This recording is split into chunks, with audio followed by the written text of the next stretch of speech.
Hello, Internet. Welcome to the show. Thank you for joining us. The University of Utah and the Big-12 have released their schedule. Let's go ahead and talk about some of the games that stand out. In the NBA, the Utah Jazz come off of a tough road trip. Let's go ahead and discuss some of Coach Hardy's post-game comments. And finally, some good news in the MLB. Let's go ahead and talk about it. All that and more. My name is Darren. That is AJ, and this is the DNA Sports Recap. Roll the intro.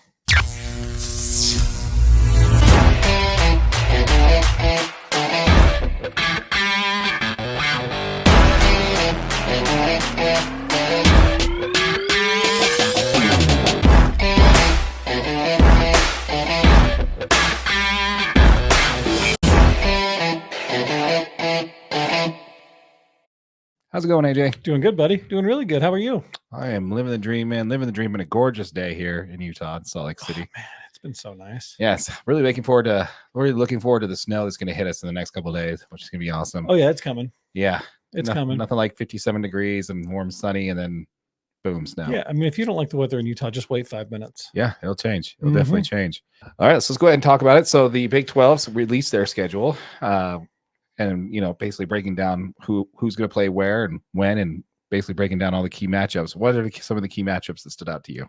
For the Utes, I mean, the first thing I see is they open up their conference road schedule at Oklahoma State. Right. You know what I mean? That is a rough game.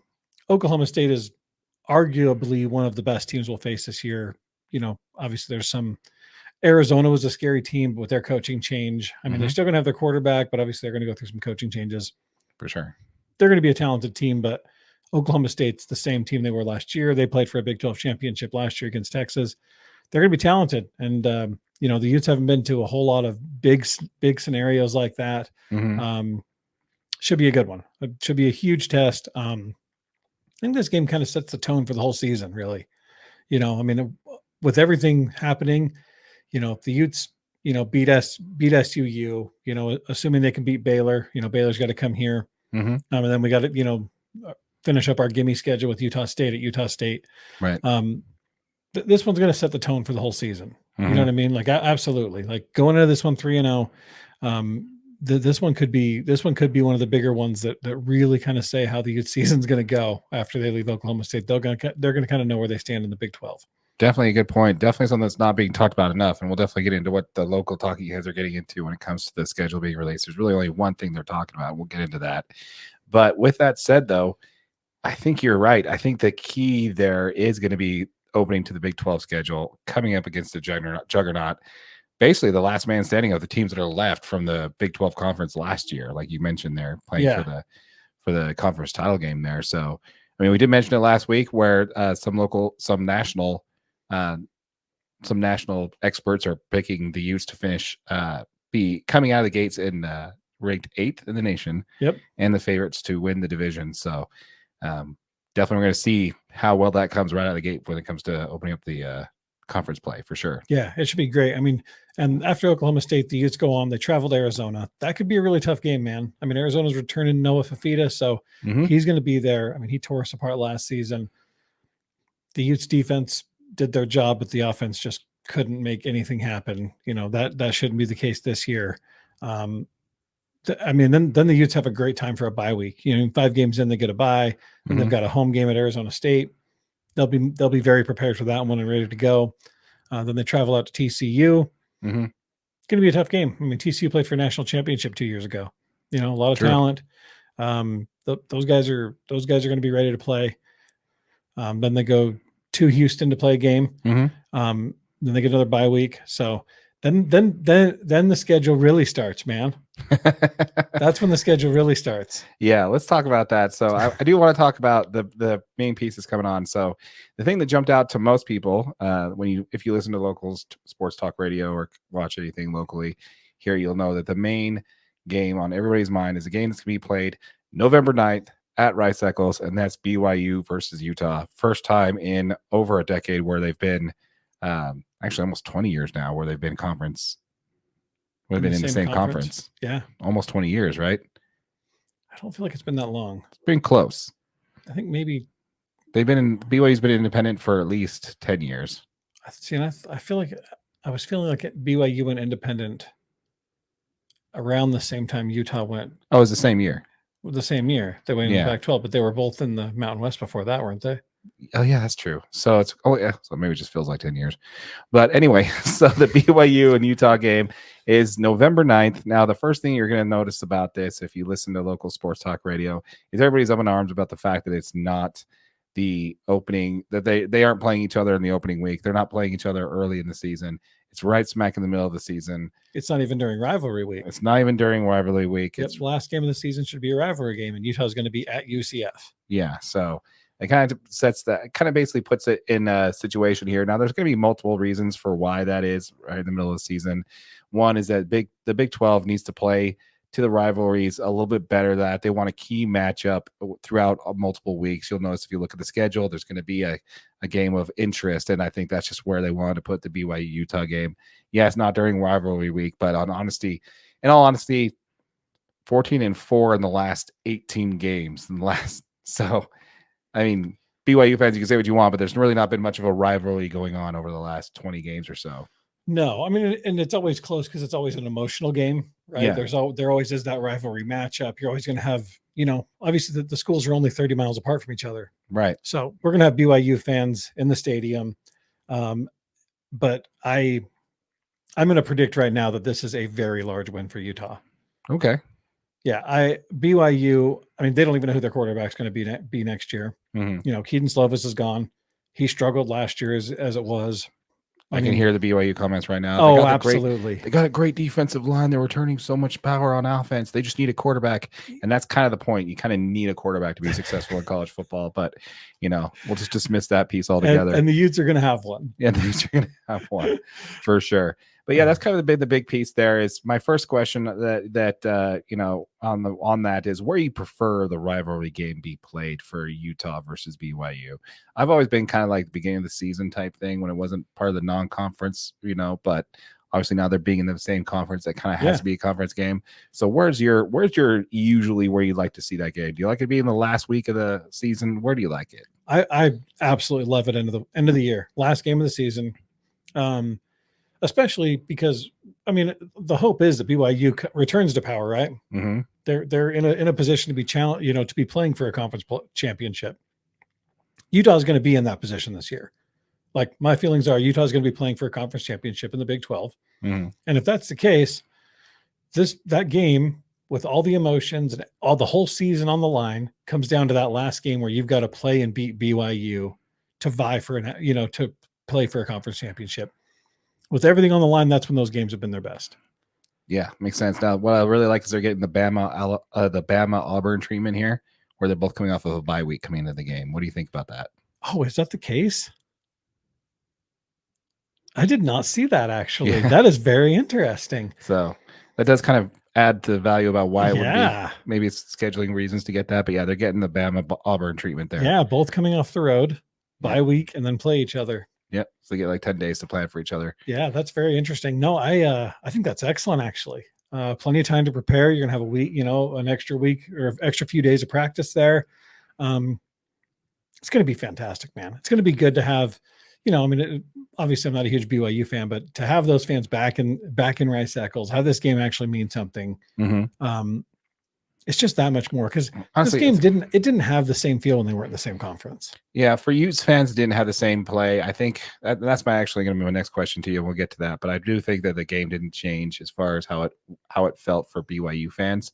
I think they still, being independent, realizing that if they wanted any notoriety on the national stage, they had to go undefeated, which is pretty hard to do. Yeah, I mean, they had to win that game. Yeah, so they kind of had to, and good for them for getting one on the last. But what you really think about it is, there's a whole generation that's growing up now. People are just graduating from high school and coming on, or in their in the mid-20s, that have not seen this be a true rivalry, where it's just been Ute dominance for the last 20 games or so. Yeah, has the game changed for you at all when it comes to rivalries, and do you think this game is going to take it back to something like that? I mean, I hope this game is competitive. You know what I mean? I think they usually are, right? I mean, like I said, you've got a ton of emotion in this game. But I mean, even a lot of the Utes players have never played this game. No. You know what I mean? It's been years since they've even played it. I mean, Cam Rising was on the roster. Yeah. But that was Utah loss. Like 6 years. Yeah. So I think this is going to be good. Yeah, it's funny you mentioned that though. Like, I mean, my daughter's that right in that age range where she literally asked me the last time they played, "Has BYU ever beat Utah, Dad?" Right. You know what I mean? Like, she had no idea. Yeah. It's kind of a big thing there. Now, again, like I said, for me, I don't think the game has changed too much. I do think it's going to be important. It's going to be nice to have this, but the players, they don't care. These kids are from Texas. They're from California. A lot of these kids aren't local. They don't care, but the coaches have really kind of put it together. And that's kind of why I think the Utah dominance has been there, because, Bronco Mendenhall always treated it like, well, it's just another, the faceless over on the other side. We're just, just another game. And you're like, yeah, that's why you got dominated for like a decade. But I do think it will kind of return it to a little bit more of what it was, man, when they were part of the Mountain West. Whoever wins this game may not win the division, but not win the division, win the conference, but it's definitely going to be bragging rights win the state. And I think that's exactly what both teams could use right now. Oh yeah, especially for a little bump of juice. To finish out those last couple of games for the season.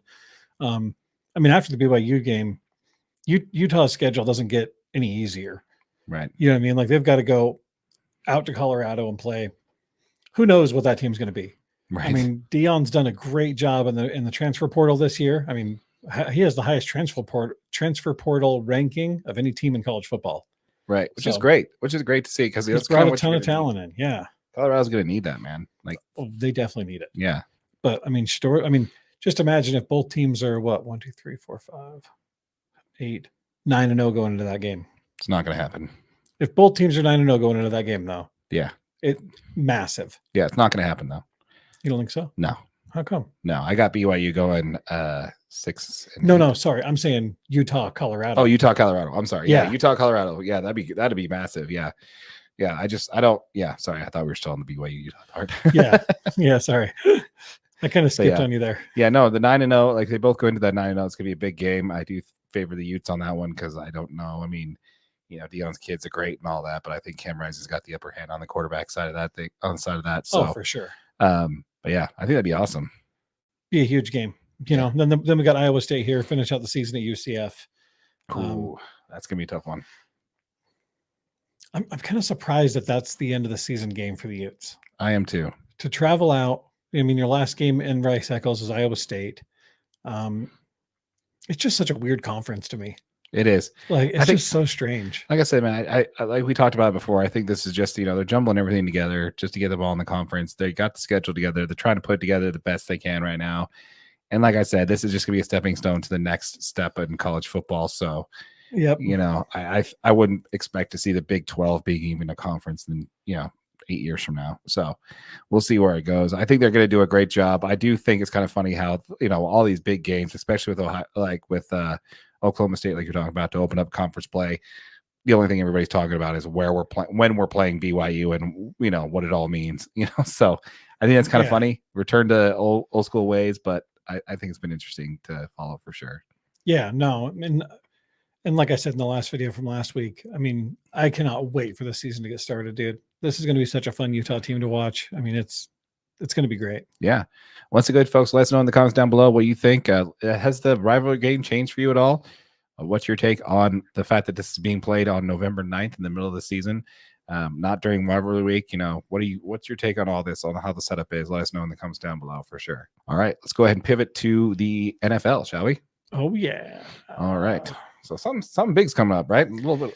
Yeah, I do believe. I think it's Superbowl 54. I think you're a little bit off on that one, man. I think you're you sure? You sure? It's pretty much the same thing as Super Bowl 54, isn't it? Yes, Super Bowl 58. Vanessa said me something. Actually, I probably shouldn't say her name, but my wife Vanessa did mention something. She showed me a little meme on TikTok. 4 years ago, it was 2019, and you had the Chiefs and the 49ers in the Super Bowl. You had Biden and Trump in the presidential race, and then you had COVID-19 right around the corner. Yeah. And so now we have the Chiefs and the 49ers. We have Biden and Trump in the race. And so what's next? Just be careful, guys. Careful. Just, Too many things are happening. Yeah, no. But anyway, so let's talk about the Super Bowl there again. Now, I think it's kind of funny that people always talk about there's not enough parity in baseball when there's just the same teams going to the playoffs every year. And this is the exact same thing as the Super Bowl. Just keep it rolling, man. Yeah, the exact same two teams.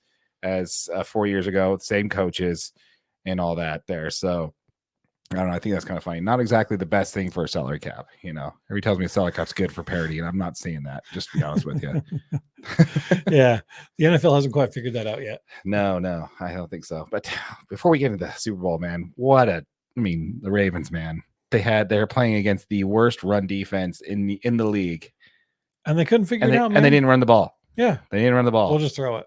Yeah, we'll just throw it. I think they're trying to make their quarterback the story of the game.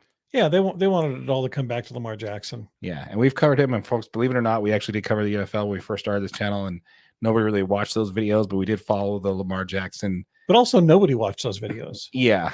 Yeah, nobody watched any videos when we first started this channel. So yeah, so thanks you guys for tuning in. Thanks for tuning in for this one. We talked about Lamar Jackson and the contract to try and get the contract and how it's going to be, and I do think that they tried to make him the hero of the game, and I think that cost them the game because they know that they had the worst running defense that they were going against, and they just didn't run the ball. I could only imagine being a Ravens fan and just being ridiculously frustrated with the whole scenario. Yeah, I can't believe it either. Let's just hand the ball off. Let's just go for it, right? Yeah. Run some design runs for Lamar. I mean, the dude runs like a 4.40. Like, have him act like he's going to pass it, break down, and just go for 10. Yeah, exactly. I didn't make a whole lot of sense. In all reality, when it comes to legacy, they're going to count the wins, not the yards that you rushed that game or the yards you passed. So it didn't make any sense. But anyway, so when it comes to the Super Bowl, what is your initial take on this? Like, what are you looking to see out of the 49ers and the Chiefs? I mean, you got strength versus strength in this one, man. I mean, the 49ers all year have been a great defensive team, backed up by Brock Purdy and his, ever blossoming offense. Mm-hmm. And then you've got someone who's been there, who's done that. Patrick Mahomes returning to the Super Bowl again. I have a question for you on Patrick Mahomes. Yes, sir. We'll talk about that in a minute, but sorry, go ahead. Well, I was just going to say, I mean, you've got this Chiefs team that is just, they've just got the experience, right? Mm-hmm. In their conference finals or division finals in the NFL. I think it's conference. You got the AFC and the NFC. Yeah. And so anyway, in their last game that they played, right, like conference championship game, yeah. you could just see that team was just a little bit more prepared. Yeah. You know what I mean? Like the Chiefs just looked a little bit more prepared. Yeah. Patrick Mahomes is the guy under pressure. I'm not sure if Brock Purdy and the 49ers are ready for this moment, but I'm excited to see it. This is going to be a good Super Bowl, man. Absolutely. Yeah. Absolutely. So for me, I think that what a key comes down to this game is this is going to be, people are going to talk about, Brock Purdy and ever-growing offense, like you mentioned. They're going to talk about Mahomes and his dynasty and everything. I mean, and his legacy that's going on. But what I think this really comes down to, this is going to probably be one of the best coaching matchups we've had in Super Bowl history. Oh, yeah. You got Shanahan versus Reed. Reed is arguably the best coach of the NFL this year. Absolutely. You've got Andy Reid, who's looking to cement his legacy with another Super Bowl win. And then you've got Shanahan, who's looking to add that missing piece to his resume. Yeah.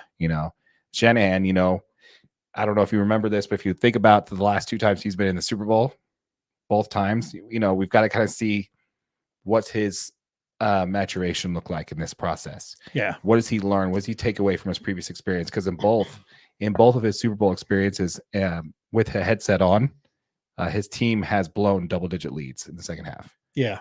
So first as an offensive coordinator with the Atlanta Falcons, and then again, obviously with the Super Bowl that happened 4 years ago that we're about to have a rematch on. So, when it comes to that, like how is the Kansas City Chiefs, this is going to be a coaching matchup. Who's going to make adjustments? Who's going to chess match all game. Exactly. Yep. How are they going to attack Purdy? Are they going to try and keep him in the pocket? Are the 49ers going to have, with the 49ers having so many offensive weapons, you've got Kittle, you got Debo, you got McCaffrey, you got Ayuk. Yeah. Yeah. Also, yeah, for sure.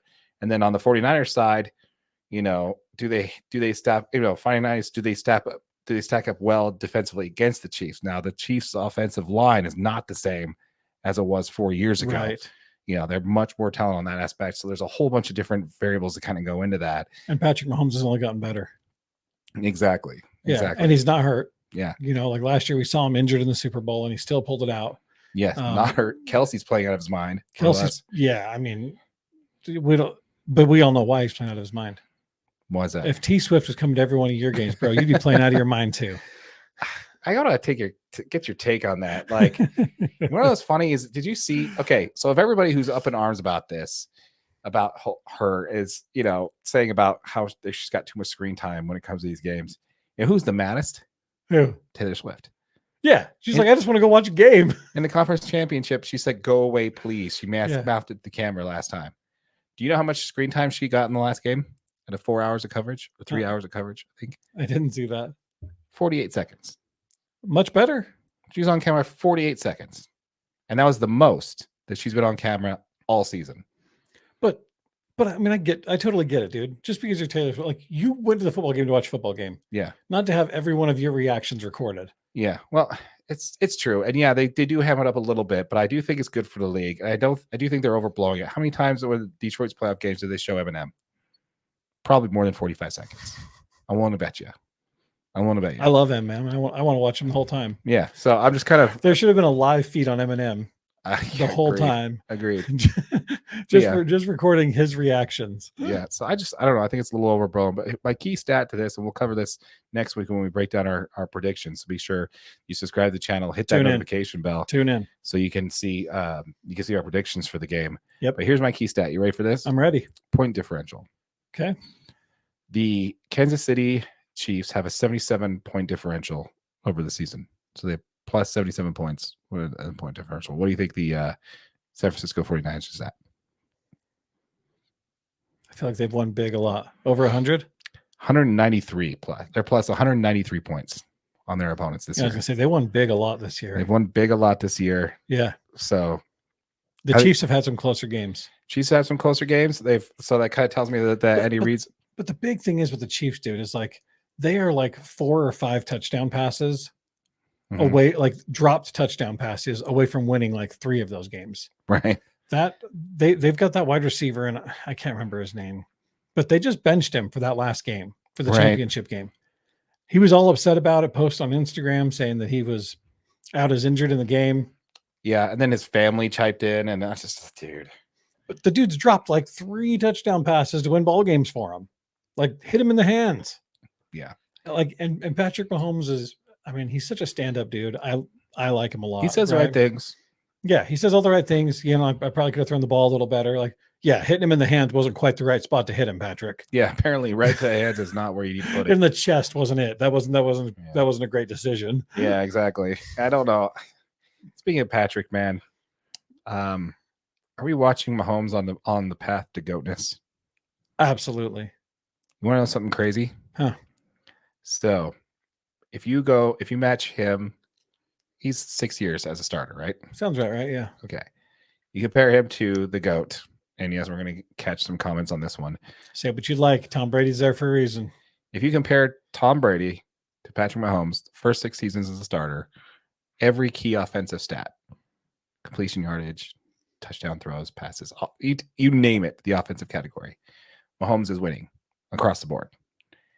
If he wins this Super Bowl, they'll be matched for rings as well. I think the big thing that'll stand out to me is longevity. Mm-hmm. I'm not sure Mahomes can last as long as Brady did, because Brady was a full-blown pocket passer, where Mahomes likes to get out. He hasn't done it as much lately. Like the last couple of years, he's been much better at staying in and not taking those big hits, but that was how he got there, right? Like his whole career at Texas Tech, he was the guy that could drop the ball down, run and get you those yards.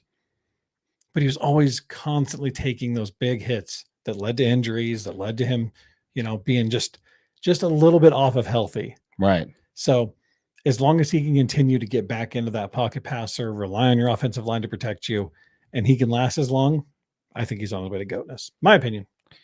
And that would also go into your opinion of goatness. Is longevity a factor when it comes to being the greatest?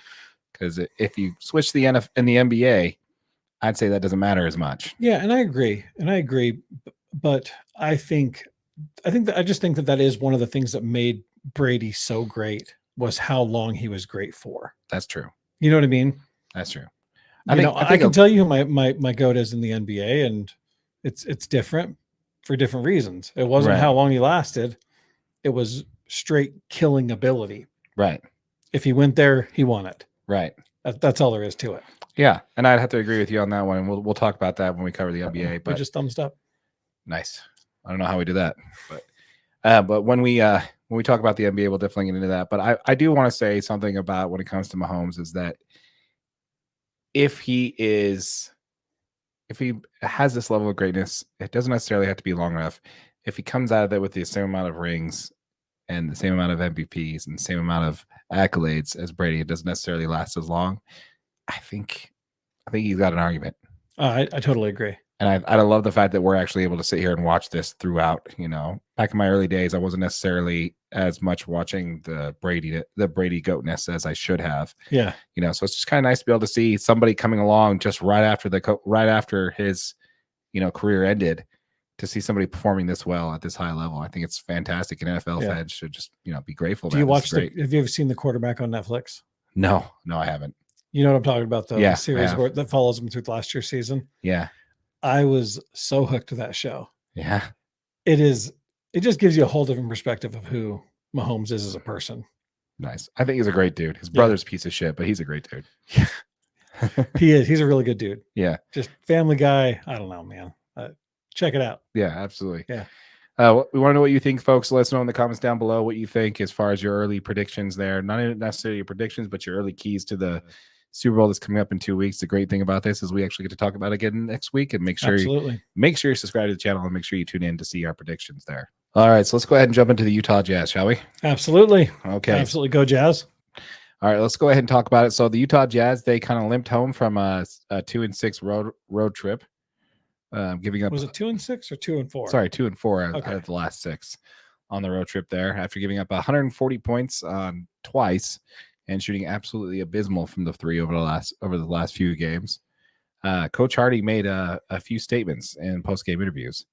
The first one is the one I want to talk about. Actually, let's save that save that one. Let's go over what you mentioned. There's a quote in the last game that you wanted to talk about. Yeah, I mean, he just, after last night, he went on and interviewed, and he just had some comments like, we were right there in the third quarter and we lose the plot and start spiraling.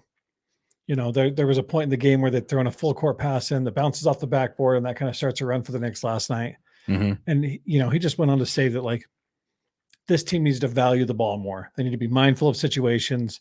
I mean, this is a young basketball team, right? Like, yeah, we've got some veteran players on there, and he goes on to say, we're not just hooping, we also have to try to win. Right. And like those statements, this is a young coach. This dude's, 36 years old. Right. And to have that kind of outlook that, these guys just need, he's just got to coach a little bit harder, right? Right. He says in that same interview that there are moments in the game where we have to understand the time and the score. And that's exactly the whole thing of what's happened with this Jazz team that's been so rough to watch. It's like sometimes you just think they're completely like, we have no idea what's actually going on. Right, which is sad. Yeah. Yeah. It doesn't make a whole lot of sense, man. I like those comments because it's basically saying, look, he's taking accountability for what he has to do on it, but he's also making sure his players are aware and putting his players on notice that, look, this is something you need to be taking seriously. And I kind of like it. I like that we have a coach that kind of puts things out like that. He's not afraid to tell it as it is. And I think it's going to be, hopefully it leads a good message home. But yeah, that's just, let me ask you this. Some of the comments he made on a previous loss is, and you probably read this as well, is we're not as bad as everybody thought we were to start the season. We're not as good as everybody thought we were when we went 15 of the last 19. We are what our record is. So my question to you is, who is this team? I think that he's exactly right. They're probably about a 500 basketball team. I mean, realistically, this team just needs to keep working. I think the best part is I don't think we've seen this Jazz team play their best basketball yet. They just got to get back to work. That was a really, really long road trip, right? 6 games. It was like 12 days long. Mm-hmm. You're traveling a lot.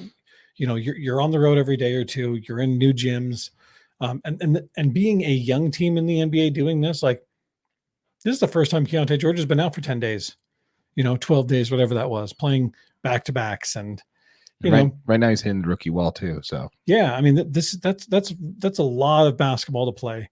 I think they just got to keep their head down, get back into the gym, it's going to be nice for them to have, a day off, get back into Salt Lake, get into practice, work on recovering and doing some of that stuff. But I do sincerely think these are the moments that you do rely on veteran guys. This is when you're going to rely on Chris Dunn and Kelly Olynyk to step up and be the calming force and help guide these guys, help guide this team to wins when it gets tight. You know what I mean? When you're down and you're having a rough couple games. But this on the same side, you're also going to be looking for young guys like Simone Fontecchio and Keontae George and Walker Kessler to step up and show that they are the guys of the future. So, I mean, Coach Hardy's on the right track, man. You know what I mean? Right. Like, I think he's got this team trending in the upward direction. We all knew there was going to be difficult moments, right? Mm-hmm. We knew that there was going to be points in the season that was going to be difficult to watch. Right. And that's what we watched over this road trip, because the defense was terrible. The offense couldn't score a bucket if they paid for it. And it was really difficult to be a Jazz fan those last couple of games. I'll tell you what. How many times were we texting like, what is going on? Yeah, there's a few things that I need to talk about when it comes to this team. There's two things that jump out to me. One, the turnovers. They need to stop. They just don't pass the ball. If you can't pass the ball, don't pass it at all. Don't go into the key and try ISO. and throw something and then kick it out if you don't know how to do it right. Yeah. Like, get back to the fundamentals. If you can't do that, then just don't do it. Yeah. For me, it's just been the turnovers have just been just out of it's been infuriating to watch as a Jazz fan, to be honest with you. And I think Hardy's right on there when he says we need to value the ball, because that's just been one of the key things for me. It's just been absolutely insane to watch. The second thing is also the fact that the Jazz just are not a 3-point shooting team. Not right now, they're not. They're just not. Name more than two players on that team that shoot 40% from three. They have regular rotation minutes. I think the only two that are probably close would be Markkanen and Fontecchio, and I think Fontecchio is probably a touch under 40%. So, if not worse, I mean, that was the last time I checked his stats. He was like 37, 38%, and he hasn't been shooting it great. No. So, and neither has JC. JC hasn't really been playing well. JC's not typically a near 40% shooter, though. He's usually around like the mid to low 30s, which is fine. But in general, he hasn't been shooting well. Yeah, he just hasn't been playing well. Period. Yeah, what you mentioned previously on a podcast, probably 6 months ago, is that he's really could be streaky. Yep. If the first two fall in, watch out, because he's not going to pass the ball. The next 7 are going to be his shots, and they're going in. Yep. Right. So.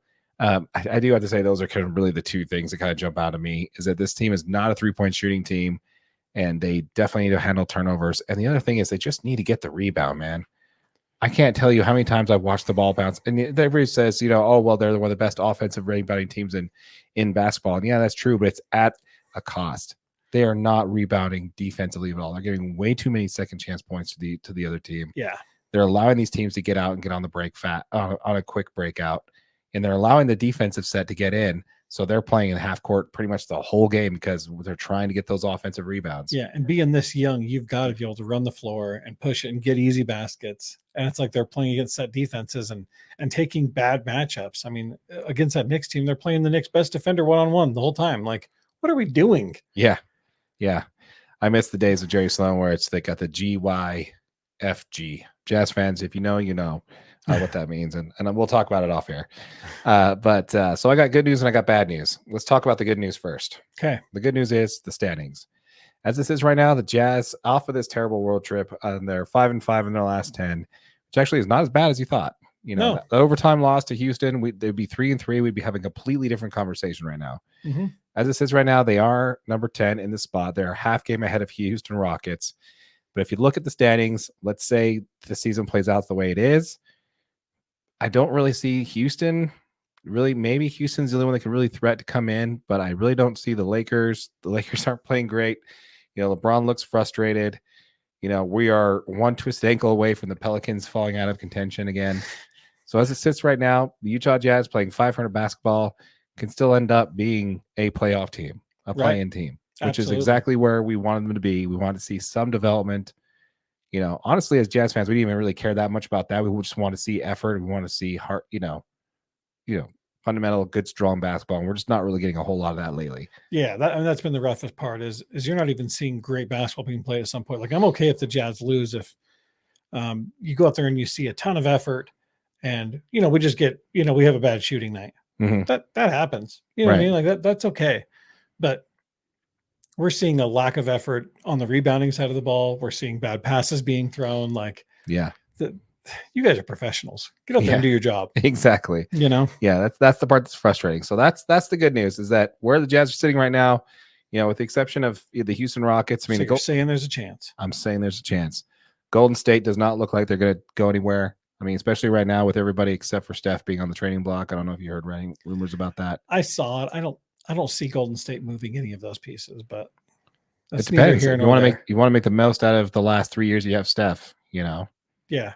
Which is a whole nother video we need to have on where he sits on the GOAT conversation there, Steph Curry. But yeah, so that's the good news. You want to hear the bad news? Yeah. So the bad news is the trade deadline is 7 days away. At the time of recording, this is the trade deadline is 7 days away. We just mentioned teams like Houston and Golden State, depending on how they want to play it out. Houston is literally on the outside looking in. They are one move away from going from a team that was decimated with no picks, no nothing, and James Harden left and they were in shambles to now being one step away, one trade away from being in the playoffs. I wouldn't want to face Houston in the playoffs if they have the strong core that they have, which is young. Don't get me wrong. I think the big thing is they're going to have to move one of those strong cores to get another return piece in. I wouldn't necessarily agree with that. I think you provide some decent role playing pieces with NBA talent that are showing NBA talent.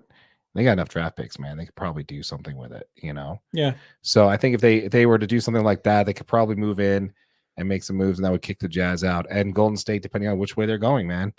If they decide to push it in and try and make a move this season versus punting, which I think what they should do is punt this season, they need to trade a lot of the key assets they have. They need to trade Chris Paul. They need to trade, what's his name? Kuminga? Yeah. Yeah. Jonathan Kuminga. Yeah, Kuminga. I think they need to trade Wiggins. I think they just strip it all down, and you only have the assets that you can't trade, like Curry, Thompson, Green. Right. Not necessarily because you don't want to, but because you can't. Yeah. No one's taking Klay Thompson right now. So he's coming up on a payday and he's going to want it. So that's going to be pretty. And that's why the GM for the Golden State Warriors resigned. He's because he knew this day was coming and he knew he couldn't do it. I'm not dealing with this. But yeah, that's the bad news. The trade deadline 7 days away, and the latest rumors coming out from the Utah Jazz actually came out today. The rumors are that the Jazz and the Knicks are actually in talks to send JC and KO over for Evan Fournier on a salary dump and a first round protected pick. Well, and I also saw that they're also looking at Quentin Grimes.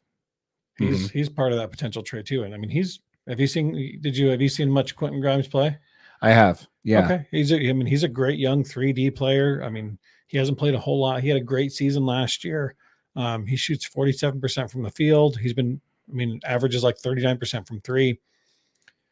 And I mean, his estimated trade value is only one first round pick. Right. To get a player like that. So that's not a terrible move for the Jazz.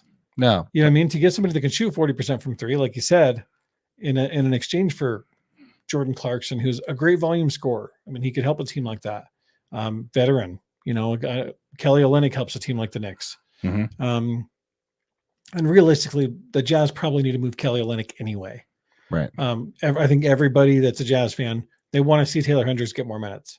And it's just not going to happen as long as you have KO on the roster. That's why I'm thinking about Grimes. I'm like, why would you trade for Grimes when you got somebody you're trying to develop who's literally pretty much the exact same player, just a couple steps below in development? Why would you trade for a player that you're trying to get minutes for? Yeah.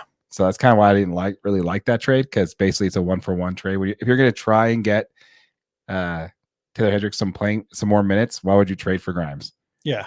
So I don't know. I think it's a salary dump. I think that what they're trying to do is get out of Fournier's contract and get some more pieces to kind of push in the middle for a volume scorer. And obviously KO, he's a great piece for any playoff contending team.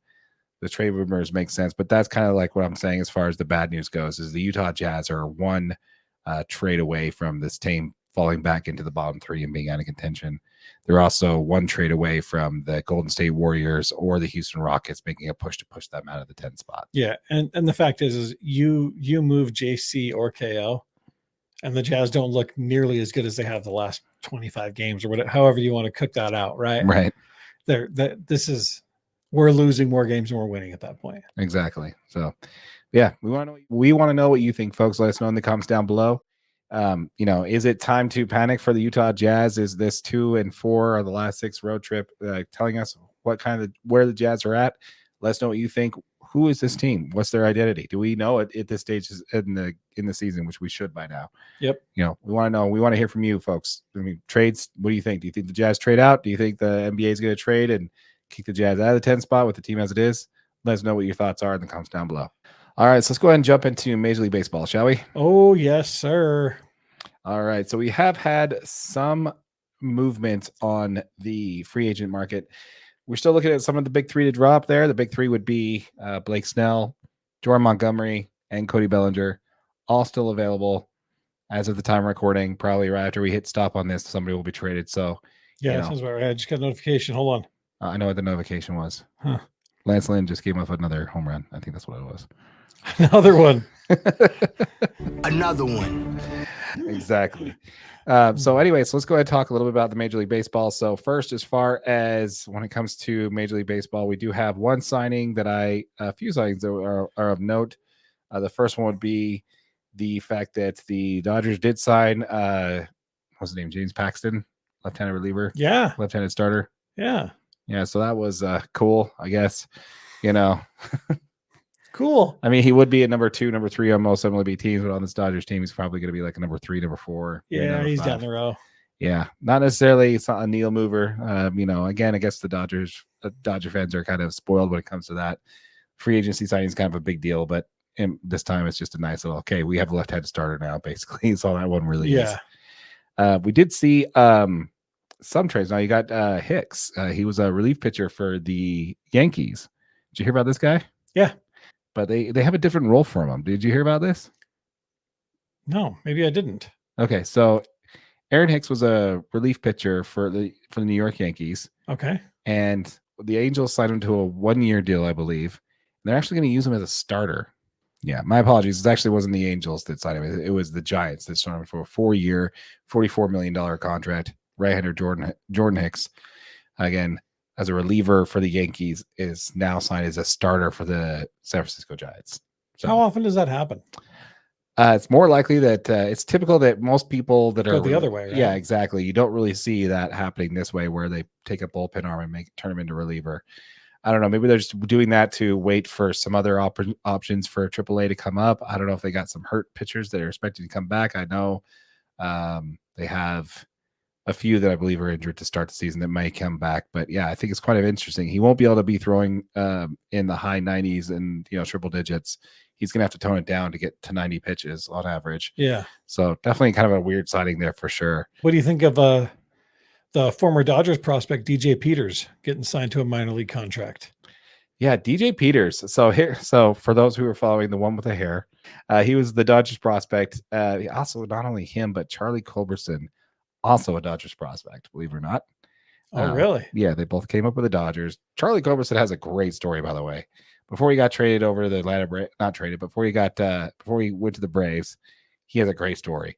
In the last home game that Vin Scully ever called, he hit a walk-off home run to win the game.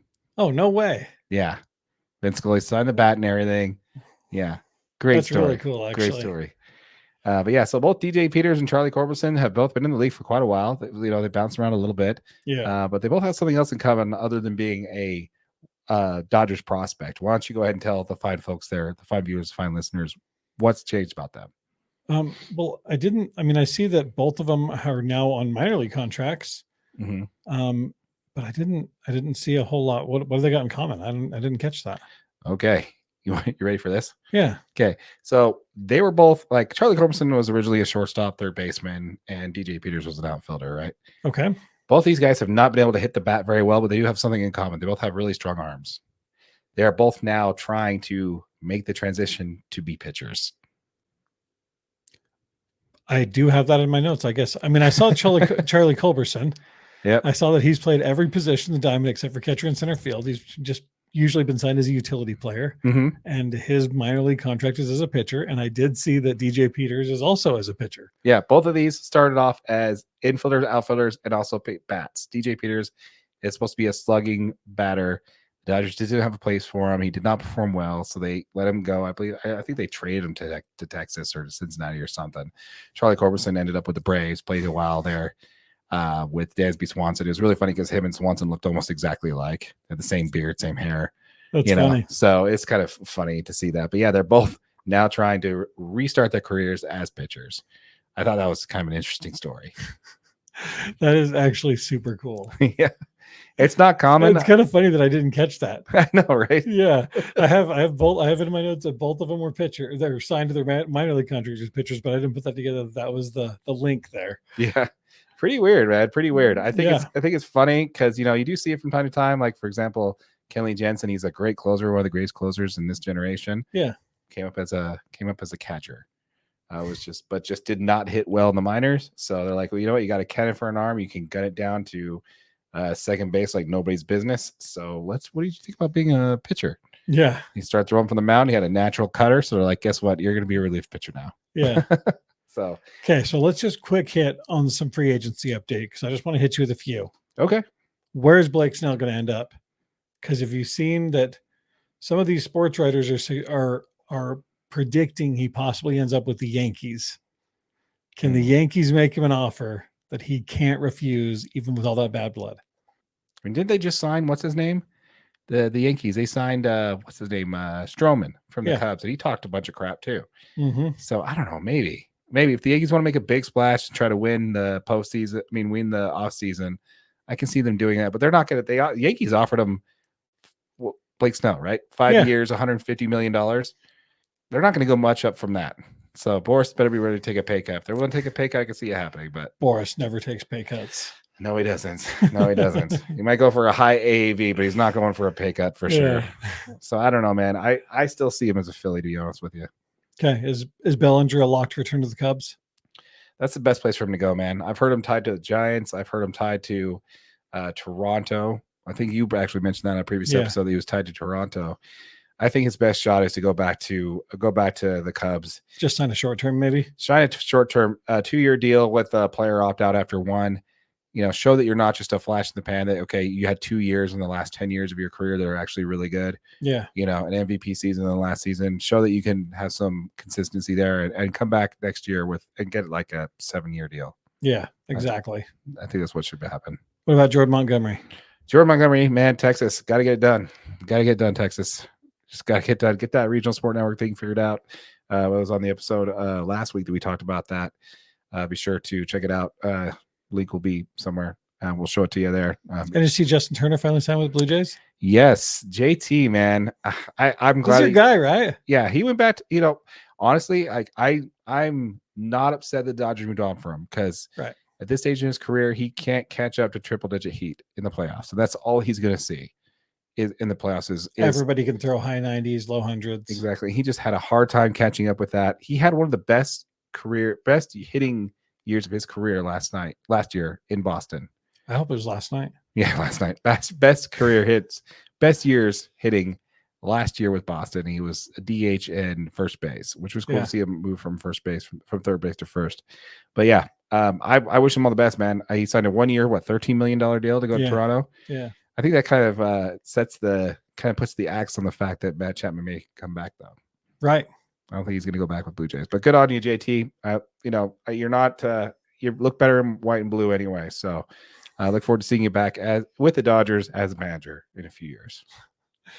You got anything else on MLB? I do have one thing. Okay, let's go. So great news. Good news in Major League Baseball. You ready for this? I'm ready.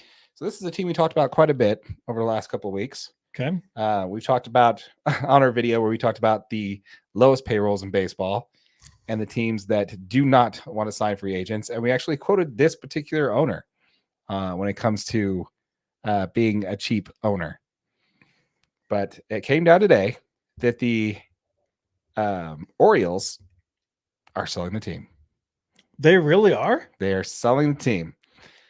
So yeah, over the last you probably saw our video. Yeah, calling them out. Exactly. Probably what it was. Yeah. We called them out for being cheap owners. We called them out for. Thank you guys for watching that video. Absolutely. That was great. We called them out for being cheap owners. We also called them out for, suspending their broadcaster for just stating a fact. We were just like, dude, it was a joke. His name is John Angelinos, and the Angelinos family are selling the Orioles and as far as the team goes, basically they're selling 40% of it right now. They can't sell the whole team right now because the patriarch of the family, if they were to sell the whole team, then they would lose like hundreds of millions of dollars in taxes and inheritance. So basically, once the old man dies, then they will sell the rest of the team to a new ownership group. Cheap ownership going from one cheap ownership group to another ownership group. What does that really do, right? Is it actually going to help or not? Yeah. Let me tell you who's in this ownership group. Okay. Baltimore legend Cal Ripken Jr. I loved Cal Ripken when I was a kid.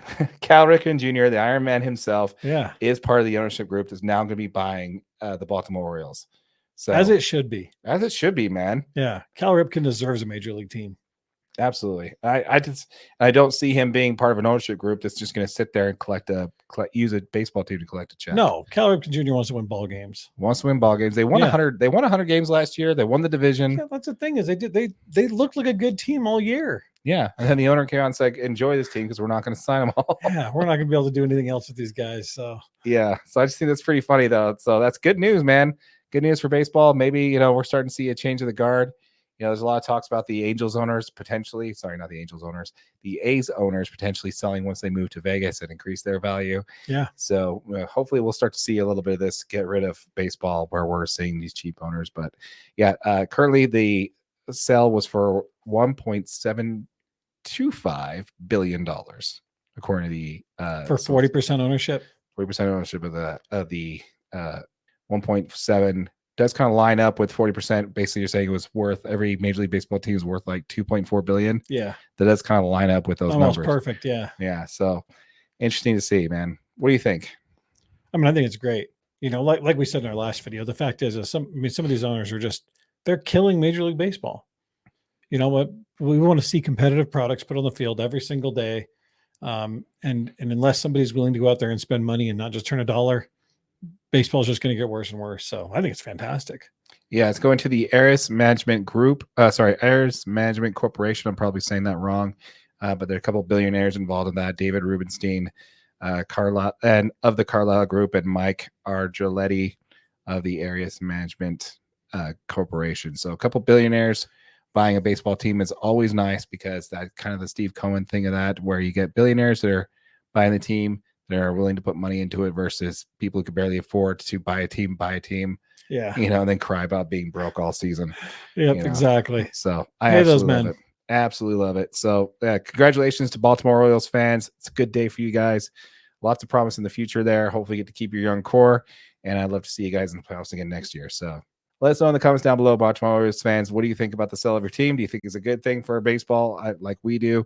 Are you a little bit more passive on this one? Like, just another billionaire buying a team and may not go anywhere? Yep. Let us know what you think. Let us know what you think about the Iron Man himself being part owner of your team, because who wouldn't love that, right? Absolutely. Let's go ahead and talk a little bit about, actually, you want to say this. Let's go local. Let's go local. Let's go local. Yeah, I mean, huge news, man. There's a potential that the Oakland A's are going to move to Salt Lake City for a couple of seasons. Mm-hmm. What's your thoughts, bro? So this is something we've tried to talk about the last couple of weeks, and I just, with all the stuff we keep missing it. A lot of stuff going on in baseball, which is nice during the off season. So it kind of got kicked back to the back there. But yeah, so latest development on this one is that Utah, the ownership group, Big League Utah, has reportedly have 11 billboards that has gone up over the state saying Utah wants the A's. I think this is fantastic. It looks like that Utah could be the home of the A's for up to 3 seasons. Yeah. So apparently the A's came in, the brass for the A's came in and took a look at the Smith's ballpark where the Bees play. Mm-hmm. They also took a look at the new facilities out there in Daybreak to see what that's going to look like, to potentially split time there. I don't know, man. What do you think? I mean, this is awesome. I mean, the A's lease at the Oakland Coliseum expires after the 2024 season. Mm-hmm. So they're going to be waiting. They got 3 years to build a new stadium in Vegas. 3 years of baseball in Salt Lake City sounds amazing. So I guess my question for you is, how do you see attendance being at some of these games if they do move out and play in Salt Lake City? I'd say the first half of the season is a sellout. Really? I guarantee it. I absolutely guarantee it. I do believe that there's enough interest in professional baseball here to where it would be pretty easily a sellout. Now, the only issue with it being is the Oakland A's. They're just not a very good ball team. And the ownership, no one likes the ownership. I think the Utah crowd that's hungry for baseball, for professional Major League Baseball, we'll still see a lot. Honestly, for several reasons. One, the capacity at Smith's ballpark is not huge, right? It's one of the on the smaller end. Yeah, it's like 14, 15,000 people, is that? Yeah, exactly. So for that reason only, I see that being a sellout, as well as the fact that it is Major League Baseball. These games count, and there's going to be a lot of teams of American League teams that are here locally. They're going to get a chance to see their teams, and they're not going to have to just fans going to see their teams. Yeah, catch an Uber, man, and you're good to go. Yep. So I think it's fantastic. I think it's going to do really, really well here. I honestly 100% believe that. Okay, so if Salt Lake City does show up, show out, sell out a ton of games, does this show the MLB that we're ready for an MLB team here? Oh, absolutely. We already were one of the favorites in the first place. Right. Between us and Nashville. Between us and Nashville, they're the two top cities to get an MLB team when they want to expand, which is after Tampa Bay cleared stuff up and after the A's cleared up stuff with the Oakland A's. They were going to expand, and we're on the top of that list. So I think we do a decent showing here. Absolutely. 100%. I think it's going to do nothing but good things for Utah, for sure. Dude, that'd be so awesome. Yeah. To get an MLB team here would be so awesome. Yeah, actually, on that, Scott Gerard stayed on their radio show on KSL Sports Radio on the Hand and Scotty show. And this is a guy that Scott Gerard, he is the Aggies radio voice. He does all the basketball and football for the Utah State Aggies. Okay. He also was on 1280 The Zone, the team, the station that's owned by the Utah Jazz. He was like right underneath the communications president for the team. This guy knows stuff. Yeah. Right. He's not just a regular news radio jockey. This guy knows things. Yeah. He says you can look forward to an exciting announcement coming soon. They did not put up these billboards for no reason. Oh, really? Yeah, that was on the radio this morning. So I'm just like, oh, interesting. Nice little tidbit there. I think that's pretty cool. Yeah. You think they're probably saying the A's are coming to Salt Lake?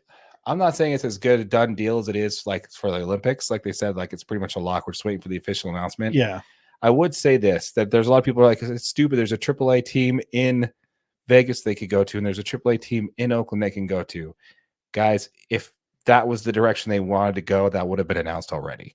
Absolutely. The fact that they're looking here in Salt Lake means that they don't want to go that route. They want to. And I'm sure there's some push from the MLB to say, very good point. We're looking into expansion markets. Is this a market we need to expand into or not? It's 6 hours from Las Vegas, where you're going to be. Mm-hmm. They've got a ballpark there that's going to be unoccupied at the end of the season. Right. Like, why would you move them into a AAA stadium down there mm-hmm. when you could move them to Salt Lake City and we can check check the pressure or check the temperature on the market in Salt Lake City. Oh yeah. And perfect the fact that it's an AL team. You got Seattle mm-hmm. up north, which is they're always trying to make them a buddy. Yep. Find them a buddy there. And see some of these teams having to travel throughout the West Coast there, where it comes, okay, we're playing the Angels. Now we're going to be playing the A's in Salt Lake. And then from there up to Seattle, they'll be able to see the legit. It's perfect, man. Yep. Very good point. They might be being incentivized by Major League Baseball to do this versus just signing up with. That was my first thought. Heck yeah, dude. That's a great point. I don't know why I didn't think about that in the first place. I think that's great. Yeah. Yeah. So yeah, folks, let us know in the comments down below. So folks in Salt Lake City, let us know what you think. Are you excited for the A's to come to Salt Lake City? I know I would be. Season tickets right here, man. Oh, for sure. Write the check, dude. Let's do it. Yeah. I want to see it. Yeah. Make sure you guys hit that subscribe button so we can get us some season tickets there. Absolutely. Make sure you hit that subscribe button. It's going to be right there in the center of the center of the screen, folks. Let us know what you think on that for sure. Yep. One more thing though. Yeah. Let's cover one more thing local here. Oh, that's right. Let's do that. Yeah. Before we break this all out, mm-hmm. The Smith Group, Smith Entertainment, can't even say the damn thing. Smith Entertainment Group, the parent company of the NBA's Utah Jazz, has formally requested that the National Hockey League initiate an expansion process for the purpose of bringing an NHL team to Utah. Okay, much better that time. Much better. Yeah. Absolutely. First try. So I don't pretty know. much SEG Media tells the league that it can welcome an NHL franchise into Salt Lake City as soon as next season, using the Delta Center as an interim home until they can build a new stadium. Right, which kind of brings full circle to what we talked about a couple weeks ago when we did the video. Check it out in our comments there, where we mentioned, not in our comments, but in our catalog there, where we talked about the video that talks about the Utah Jazz potentially moving to Draper. This kind of just brings up what we talked about before. Is the Jazz were never really considering moving from Salt Lake City to Draper. This was just Ryan Smith and the Smith Entertainment Group scouting out a place to put an AHL team. Absolutely. Yeah, I mean, this was them again taking the temperature on where could we put another team that is going to continue to bring fans in. You know, I think that the Smith Entertainment Group is working pretty closely with the Millers and Big League Utah, you know, to put the MLB team down, you know, downtown. And then the other question is where do we put the NHL team? You know, I mean, I think those two groups are working together hand in hand to say, we want to bring all major sports to Salt Lake City. You know, where can we put these teams? Do we need to move an NHL team down to Draper or whatever? Right. Fantastic, dude. I mean, NHL, every time there's NHL games here in Salt Lake City, they're sold out. You can't even get tickets to them. Yeah, for the last 5 seasons, I believe, they've held preseason games at the Delta Center. Yep. So, and, you know, the local Grizzlies teams have always, you know, done well. Yeah. Had some decent yeah, you go to Grizzlies games, they're 75, 80% full. I mean, there's not a ton of seats there. They're fun to watch. There's definitely a huge market and a huge appetite for NHL hockey to come here. The NHL's only got 32 teams in it right now, but they're talking about expansion. I mean, in 2023, NHL insiders Kevin Weeks and John Buki Gross hinted that the league was considering franchises in Houston and Atlanta. But with this formal request, I mean, to bring a team to Salt Lake City, I mean, it's interesting to see. They're going to have to add a team, you know, with this, that kind of pushes their hand. And then it's pretty easy for them to add a team in Houston or Atlanta, because you got to obviously even it out from East Coast to West Coast. And this is huge, dude. I mean, this could be so much fun to have, you know, all the major sports teams in Salt Lake City. It'd be amazing. Yeah. How much of this expansion do you think is really a push to see if we can kind of get the vibe to bring an NFL team here? I don't see an NFL team coming here. Yeah, the only reason why I think that is that it's taken 15 years to get 2 games in one season that are Sunday home games for the Jazz here. Yeah. So I don't know. I think it is a little bit of pull for that. I think if you get an NHL team and a baseball team, they both thrive. I think the next logical step is to bring that in. Well, it absolutely. But I don't even know. I mean, I don't even know if the NFL is considering expansion again, are they? I don't know. But again, it's one of those things where not even expansion, just relocation could also be an option. Absolutely. You know, so I mean, football fans will know there's probably not a team in the league that doesn't sell out all their home games. But when it comes to that, man, I think it's a great idea. It just lines up perfectly. Like, again, with the Utah hosting the Winter Olympics again coming up here soon, the infrastructure is going to be there. The construction is going to be there for a lot of what we're going to need for the infrastructure, for hotels and stuff like that. I could just see that all perfectly lining up, man. It's a good time to be a sports fan living in Salt Lake City, Utah, for sure. It sure is. It's been fun. Yeah. If you're watching one of our short videos, make sure you catch the whole video podcast. It's going to be available right here. And if you like to listen to audio only, it's available wherever you get your podcasts. Absolutely. And also, folks, you want to hear more about local coverage when it comes to the potential of adding a baseball team or a hockey team, we're going to have a couple of videos here. One of them will be right here for you. Also in the center is going to be a subscribe button. Make sure you click that so you subscribe to our content. Don't miss out. We're giving away $500 to 5 lucky subscribers. We'll each earn $100 from us simply for being subscribed to the channel. Make sure you hit that subscribe button. Also, check us out at DNASportsRecap.com. My name's Darren. That is AJ. And this is the DNA Sports Recap. Till next time.